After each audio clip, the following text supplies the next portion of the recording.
9 अगस्त 2025। पहला पाठ।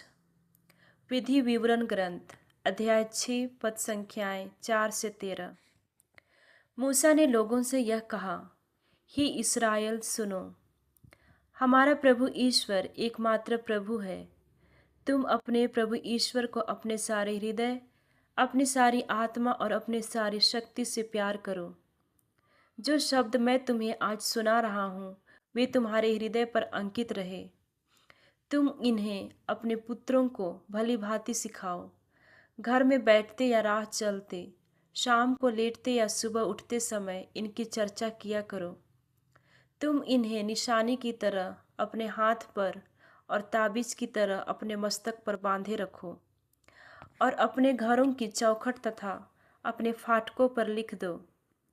जब तुम्हारा प्रभु ईश्वर तुम लोगों को उस देश ले जाएगा जिसे उसने शपथ खाकर तुम्हारे पूर्वजों इब्राहिम, इसहाक और याकूब को देने की प्रतिज्ञा की है, जहाँ बड़े और भव्य नगर हैं जिन्हें तुमने नहीं बनाया, जहाँ के घर कीमती चीज़ों से भरे हैं जिन्हें तुमने एकत्र नहीं किया, जहाँ पानी के कुंड हैं जिन्हें तुमने नहीं खोदा, जहाँ दाखबारियाँ और जैतून के पेड़ हैं जिन्हें तुमने नहीं लगाया।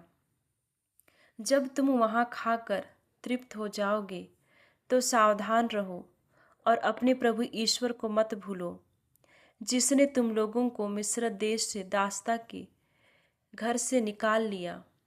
तुम अपने प्रभु ईश्वर पर श्रद्धा रखोगे, उसी की सेवा करोगे और उसी के नाम पर शपथ खाओगे। प्रभु की वाणी। संत मत्ती के अनुसार पवित्र सुसमाचार अध्याय 17 पद संख्याएं 14 से 20। जब वे लोग जनसमूह के पास पहुँचे तो एक मनुष्य आया और यीशु के सामने घुटने टेक कर कहने लगा, प्रभु, मेरे बेटे पर दया कीजिए, उसे मिर्गी का दौरा हुआ करता है। उसकी हालत बहुत खराब है और वह अक्सर आग या पानी में गिर जाता है। मैं उसे आपके शिष्यों के पास लाया, किंतु वे उसे चंगा नहीं कर सके। यीशु ने कहा, रे अविश्वासी और दुष्ट पीढ़ी, मैं कब तक तुम्हारे साथ रहूं? कब तक तुम्हें सहता रहूं? उस लड़के को यहाँ ले आओ। यीशु ने अबदूत को डांटा और वह लड़के से निकल गया। वह लड़का उसी घड़ी चंगा हो गया। बाद में शिष्यों ने एकांत में यीशु के पास आकर पूछा, हम लोग उसे क्यों नहीं निकाल सके? यीशु ने उनसे कहा, अपने विश्वास की कमी के कारण। मैं तुमसे कह देता हूँ, यदि तुम्हारा विश्वास राई के दाने के बराबर भी हो और तुम इस पहाड़ से यह कहो, यहाँ से वहाँ तक हट जा, तो यह हट जाएगा और तुम्हारे लिए कुछ भी असंभव नहीं होगा।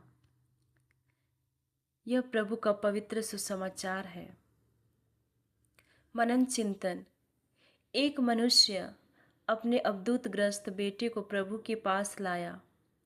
इससे पहले शायद वह उसे प्रभु यीशु के शिष्यों के पास लाया हो, लेकिन वे उसे चंगा नहीं कर सके।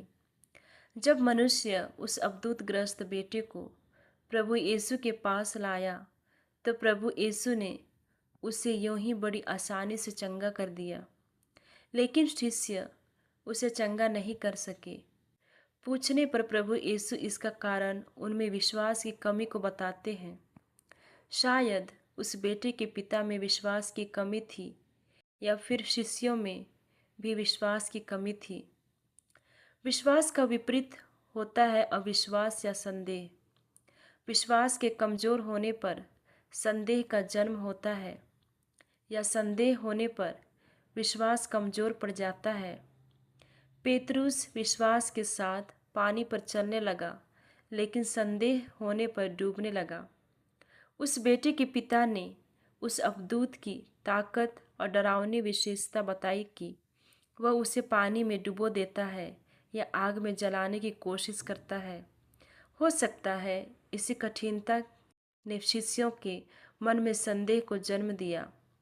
जब हमारे जीवन में कठिनाइयाँ और परेशानी अपना भयानक रूप लेकर आती है तो ईश्वर में हमारा विश्वास कमज़ोर पड़ सकता है। प्रभु यीशु हमें हमारे विश्वास में सदा मजबूत बने रहने का आह्वान करते हैं।